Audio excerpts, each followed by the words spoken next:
Hello students, आज का हमारा टॉपिक है न्यूक्लियर इलेक्ट्रिक क्वाड्रुपोल मोमेंट, जो क्या बताता है किसी भी स्पेयर के अंदर अगर आर्बिट्रेरी फॉर्म में चार्ज डिस्ट्रीब्यूटेड है और उसकी वजह से अगर हम एक्सटर्नल पॉइंट के ऊपर पोटेंशियल कैसे डिफाइन कर सकते हैं ये बताता है, और कॉन्सेप्ट ऑफ मल्टीपोल को बताता है। आपने डाइपोल पढ़ रखा है, आज हम क्वाड्रुपोल मोमेंट पढ़ेंगे। तो इसके लिए हम क्या लेते हैं, एक स्पेयर ले लिया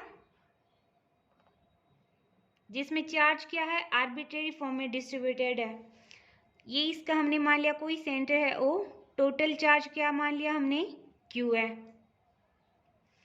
डेंसिटी क्या है, रो आर मान ली।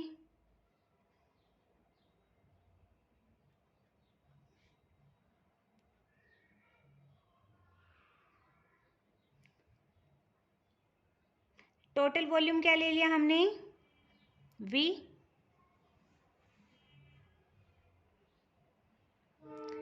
अब हमने इसके अंदर एक small volume elemental part consider किया है जिसका वॉल्यूम है डी वी।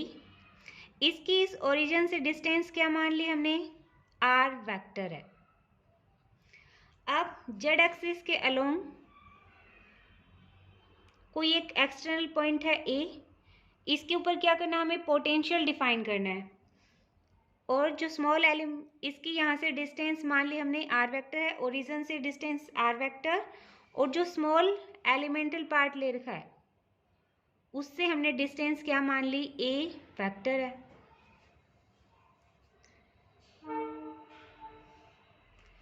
अब स्मॉल एलिमेंटल पार्ट डीवी है, इस एलिमेंटल पार्ट के अंदर चार्ज कितना होगा, डेंसिटी कितनी है, रो।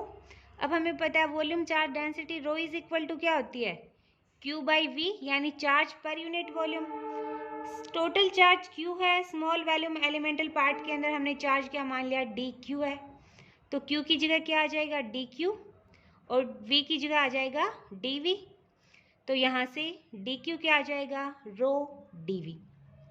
ये हमारा चार्ज आ गया इस स्मॉल एलिमेंटल पार्ट का charge.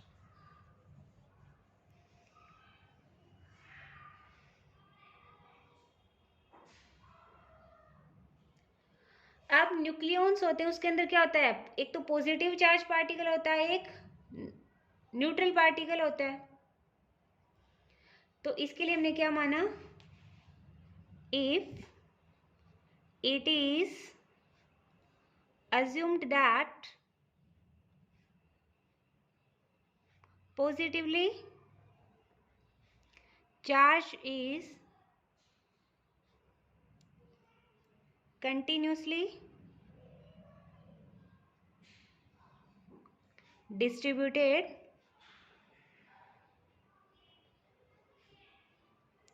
throughout the nucleus।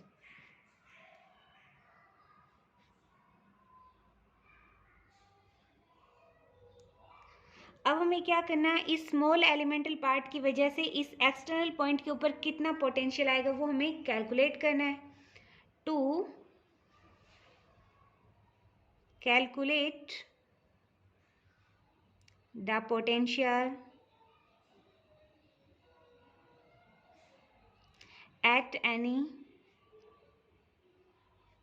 external point the nucleus is divided into small volume element let the volume of one of these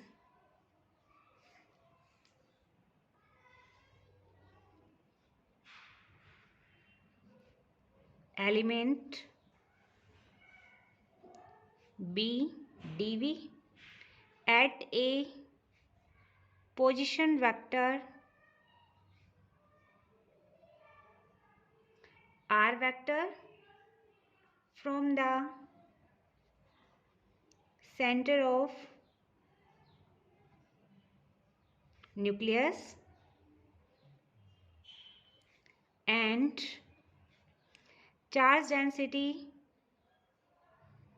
charge density in it be rho are.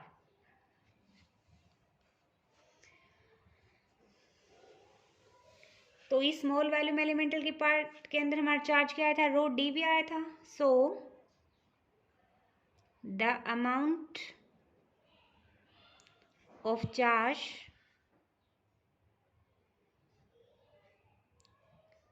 inside volume element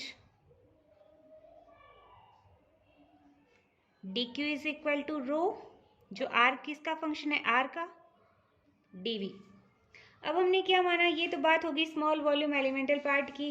अब हमने z axis पे क्या माना है, एक external point माना है जिसकी स्मॉल वॉल्यूम एलिमेंटल पार्ट से डिस्टेंस क्या है, a वेक्टर, और ओरिजिन से डिस्टेंस क्या है, capital R vector.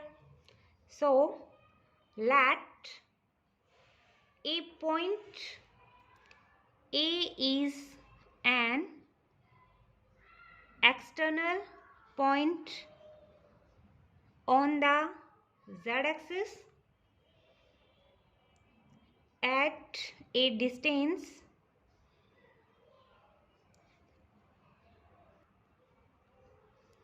A vector from the volume element dv and let OA is equal to R vector। अब हम पोटेंशियल फाइंड करेंगे इनसाइड वॉल्यूम dv की वजह से एक्सटर्नल पॉइंट पे। सो द पोटेंशियल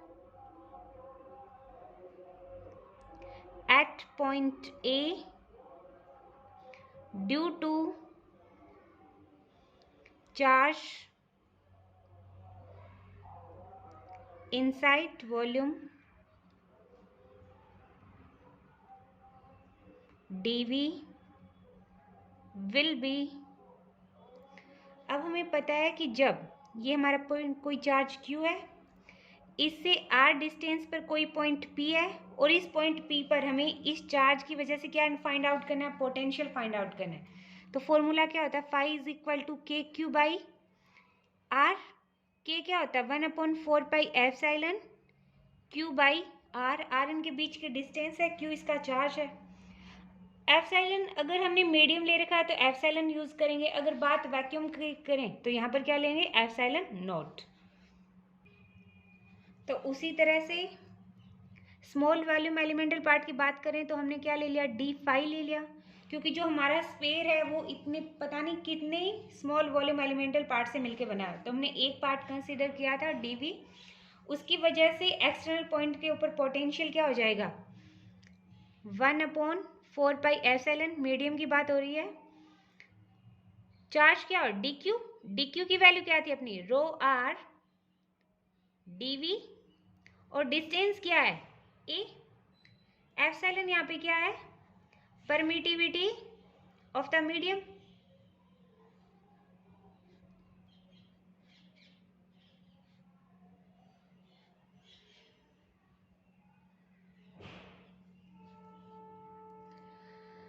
अब अगर टोटल पोटेंशियल निकालें एट एक्सटर्नल पॉइंट ए पूरे न्यूक्लियस की वजह से, यानी पूरे न्यूक्लियस के अंदर जितना चार्ज है उसकी वजह से एक्सटर्नल पॉइंट के ऊपर पोटेंशियल निकालें, तो स्मॉल वॉल्यूम एलिमेंटल की पार्ट की वजह से डी फाई आई है। टोटल निकालना है तो क्या कर देंगे, इंटीग्रेशन कर देंगे। So total potential at an external point A due to entire charge of the nucleus। तो यहाँ से phi is equal to integration d phi is equal to 1/4 pi epsilon, ये कांस्टेंट है बाहर निकल आएगा, अंदर क्या रहेगा हमारा, रो आर ए डीवी। अब देखो हमने मान लिया कि जो ये पोजीशन वेक्टर है ये इसके साथ एंगल क्या बना रहा है, थीटा, यानी जेड एक्सिस और स्मॉल वॉल्यूम एलिमेंटल पार्ट के बीच एंगल कितना है, theta. If the position vector R vector of dV makes an angle theta with z axis, then अब देखो ये था हमारा, ये हमारा ओरिजिन था O, ये हमारा कोई स्मॉल वॉल्यूम एलिमेंटल पार्ट था R वेक्टर, ये Z एक्सिस था कैपिटल R वेक्टर, और इसकी यहाँ से कितनी थी A वेक्टर। अब आप ट्रायंगल रूल लगाओगे तो R vector is equal to आपका क्या आएगा, R vector plus A vector, क्योंकि आपको पता है देखो ये A वेक्टर है, ये अपना B वेक्टर है, ये C वेक्टर है, तो ये क्या होगा A vector plus B vector, यानी इन दोनों की डायरेक्शन क्या है, सेम, इस वाली अपोजिट है, इज इक्वल टू क्या आएगा C वेक्टर, वैसे ये वाला आ जाएगा। तो यहाँ से हमारी A वेक्टर की वैल्यू क्या आएगी, फिर A vector is equal to निकाल जाएगा R vector minus R vector. देखो नीचे A है, A का मैग्नीट्यूड है, अब हम इसे मैग्नीट्यूड फॉर्म में किस तरह से बना सकते हैं, दोनों तरफ स्क्वायर करके। तो यहाँ से जब आप दोनों तरफ स्क्वायर करोगे तो यहाँ पे क्या आ जाएगा, A के मैग्नीट्यूड की square is equal to R की square plus R square minus 2RR cos theta, क्योंकि जब आप देखो ऊपर वाले की स्क्वायर करोगे तो क्या आएगा, A वेक्टर की square is equal to R vector की square plus R vector square minus है 2R vector dot R vector. R के मैग्नीट्यूड की स्क्वायर को आप वेक्टर बिना लगाए लिख सकते हो प्लस R स्क्वायर। अब R डॉट R है तो A डॉट B क्या होता है, A B कोस थीटा, तो यहाँ से क्या आ जाएगा 2RR कोस थीटा, तो इसकी जगह ये रख दिया। अब A इज इक्वल टू क्या हो जाएगा, A स्क्वायर की वैल्यू ये है तो A हो जाएगा आपका R square plus R square minus 2RR cos theta की 1/2।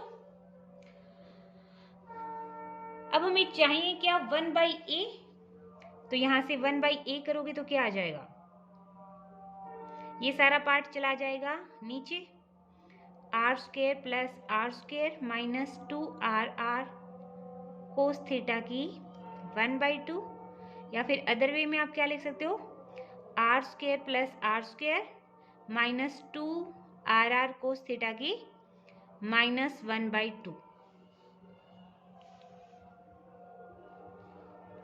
अब यहां से देखो हम कैपिटल R कॉमन ले लें,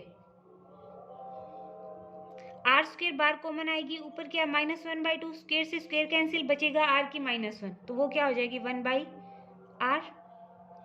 तो यहाँ पर क्या बचेगा, R स्क्वायर कॉमन लिया तो 1, यहाँ पर R square by R square और आगे -2R/R कोस थीटा की -1/2। अब देखो इसे हम सोल्व कैसे करेंगे, बाइनोमियल एक्सपेंशन से। बाइनोमियल एक्सपेंशन क्या कहता है, 1 प्लस एक्स की पावर n हो तो इसकी वैल्यू क्या होती है 1 plus nx plus n minus 1 by factorial 2 x square plus dot dot dot. अब 1 प्लस इसे हमने क्या मान लिया, x मान लिया, आप इसे करोगे तो आपको क्या मिलेगा 1/A is equal to 1/R। 1 ऐसे का ऐसा, n की वैल्यू हमारे पास क्या है -1/2, x क्या है आपका R square by R square minus 2R/R cos theta plus n की जगह -1/2 पुट करोगे और -1/2 -1 क्या हो जाएगा -3/2 और नीचे फैक्टोरियल 2 है ही तो फैक्टोरियल 2 की वैल्यू 1/2 और एक्स स्क्वायर की जगह आपका क्या आ जाएगा, R square by R square minus 2r by R cos theta की होल स्क्वायर। आगे वाले ऐसे कैसे रख दिए। अब जब आप इसे सोल्व करोगे तो आपका क्या आएगा, 1 by A is equal to 1 by R, 1 minus 1 by 2, R square upon R square minus 2r by R cos theta plus 3 minus minus plus होगा 2 2 2 8, R square upon R square minus 2r by R cos theta की whole square plus dot dot dot. यहाँ तक हो गया। आगे 1 by A is equal to 1 by are को क्या कर दें, अंदर मल्टीप्लाई कर दें। अब देखो 1 बाई आर इसमें आ रहा है, माइनस माइनस क्या होंगे, प्लस हो जाएंगे। देखो 1 बाई आर को इससे मल्टीप्लाई किया, 1 बाई आर आ गया। अब ये वाली माइनस माइनस प्लस हो जाएंगे, 2 से 2 गया तो क्या बचेगा आपका, आर कोस थीटा। अब एक आर यहाँ पे, एक आर यहाँ पे, तो क्या हो गया, आर की स्क्वायर हो गया। आगे आप क्या कॉमन ले लोगे, R square by R square. अब आर स्क्वायर आगे कॉमन लोगे, आर की क्यूब हो जाएगा। देखो ये वाला ले लिया तो यहाँ पर क्या बचेगा आपका, और साथ में 2 भी कॉमन ले लो तो यहाँ पर आपका बचेगा -1। और इधर वाला करोगे तो देखो इसकी होल स्क्वायर आएगी, यानी 4r square by capital R square cos square theta. अब हमने स्मॉल आर स्क्वायर भी कॉमन ले लिया, ये वाला आर स्क्वायर भी कॉमन ले लिया, ये वाला 2 कॉमन ले लिया तो यहाँ पे बचेगा +3। अब देखो यहाँ पे 3/8 है तो 2 से 2 गया, 4 हो जाएगा 2, तो एक 2 बचेगा वो हमने बाहर लिख लिया। 1 + 3 कोस स्क्वायर थीटा 2। देखो एक बार फिर से बता देती हूँ, जैसे एक हमारे पास ये वाली टर्म है -1/2 R square by R square है। अब हमें ये वाला आर स्क्वायर चाहिए। अब देखो आप इसकी होल स्क्वायर करोगे तो यहाँ पे क्या आएगा, R4 upon R4 minus 2ab करोगे तो यहाँ पे आर की क्यूब आ जाएगी, लेकिन हमें टर्म कौन सी चाहिए, आर स्क्वायर वाली। अब आप इसकी स्क्वायर करोगे तो आपका क्या आएगा, +4r square by R square cos square theta, यही आएगा। और साथ में कौन है इसकी मल्टीप्लाई में, 3/8 भी है। अब देखो 4 से 2 कैंसिल हो गया। अब यहाँ से हम क्या कॉमन ले लें, R square by R square common ले लें और साथ में 2 कॉमन ले लें तो बचेगा क्या, 3 कोस स्क्वायर थीटा -1, और वही हमने यहाँ पे लिखा है। और ये आर स्क्वायर एक बार था तो ये आर की क्यूब बन गया। आगे वाले को हमने क्या कर दिया, नेग्लेक्ट कर दिया। अब हमने वैल्यू किसकी निकाली, 1/a की वैल्यू तो अपनी आ गई। अब 1/a की वैल्यू आप किस में रखोगे, 5 में रखोगे। Putting the value of 1/a in potential, putting value of 1/a इन 5, ये वाली वैल्यू पुट करोगे तो आपका क्या आ जाएगा, 5 = 1/4πε इंटीग्रेशन आ जाएगा 1/r इंटीग्रेशन रो dv। नेक्स्ट वाला क्या आ जाएगा, 1/r स्क्वायर बाहर integration rho r cos theta dv plus 1/r³ integration rho 3 cos square theta -1/2 r square dv। तो ये तो आ गया हमारा पोटेंशियल, इससे आगे हम करेंगे कल। सो आज के लिए इतना ही, थैंक यू।